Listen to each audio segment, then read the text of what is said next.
Is everyone's or is Muslims understanding that God created us as man and woman, right?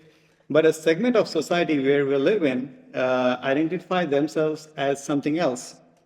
So, is there a scientific evidence or any research done, or has there been any genetic mutation that happened that they can justify this type of orientation or behavior? To be more explicit, I'm referring to this LGBTQ community. Yeah, excellent question. A very charged and political answer. Usually we get from both sides of this spectrum. When people ask me this question, I usually, it depends on which state you are. So to answer this question, because you cannot answer the same question even in the United States. So we need to have 50 different answers Yeah. for the same question. Yes, exactly. So this is that type of question. What I do is, to answer this question, when people ask me, obviously my preference being a Muslim and conservative and all these, becomes clear to people. But they ask me, what is the answer to this type of question? Is this like a biological phenomena as certain, population claims, or is this something else? So I tell them the history briefly, what happened. As you know, all these things, these are part of the identity and how people perceive as being. Before 1973, it was Diagnostic and Statistical Manual of Psychiatry, which is like a Bible of psychiatry, where you go and figure out what are the diseases and what are the criteria. This was a part of mental illness, being, identifying with the same sex, or it was a part of mental illness.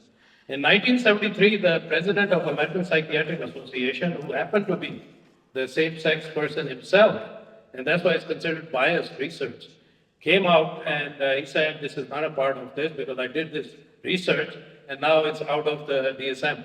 So now it becomes a normal behavior. That's when the whole thing starts having evolution. So then a thought came in that if you have these type of feelings and you identify with them, it is ego-syntonic, which means that you feel comfortable, then it's fine. If it's ego-dystonic, that you feel uncomfortable, then you should go and get help, right? So this is how it became like a problem. So people kept on coming. So some of the conservative religious states, they started doing conversion therapy, and then they went to the other extreme, where they would just lock up people and have them see like inappropriate movies and stuff like that. Right, You know what I mean? right. So that they can convert back to like a normal, so to say, person. So that became like a abusive treatment. But as you said, if you look from the historical perspective, so we had examples like a few thousand years ago, if I refer to the Qawm, right? So at that point of time, is it there any similarities between then and now? Yeah, so again, they went to one extreme, and this is the other extreme, where people decided to convert people. And I'm talking from the secular perspective. Now, some states like New York have banned conversion therapy.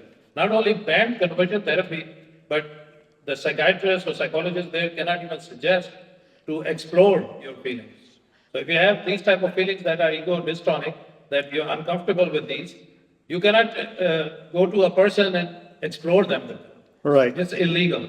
In Texas, so far it is legal, but who knows at some point it will become. So whether this is a part of the culture or identity, this is how they perceive that this is natural and one should not be touching this. And then there's other school of thought, they say, no, if it's ego-dystonic, you should be exploring that and trying to look at other options and see. And this is a phase that you might come out of. Very controversial. But no studies has been done on the genetic side of it to make sure that no mutations has happened. Yeah, interesting question. I was at a conference recently. It was in Puerto Rico with nice weather and stuff. And the presenter there was from Florida. As you know, Florida is kind of conservative. So we were listening to him, and he came in, and he, as per him, all the studies that are done are biased. They are not replicated. They are not strong. They are done by people who are already in this field, and nobody dares repeat them because this is a political issue. So after that, you know how much trolling happened in the question and answer session. Right. And I went there, and he was showing the map of the United States, how many states allow this, how many states don't allow that.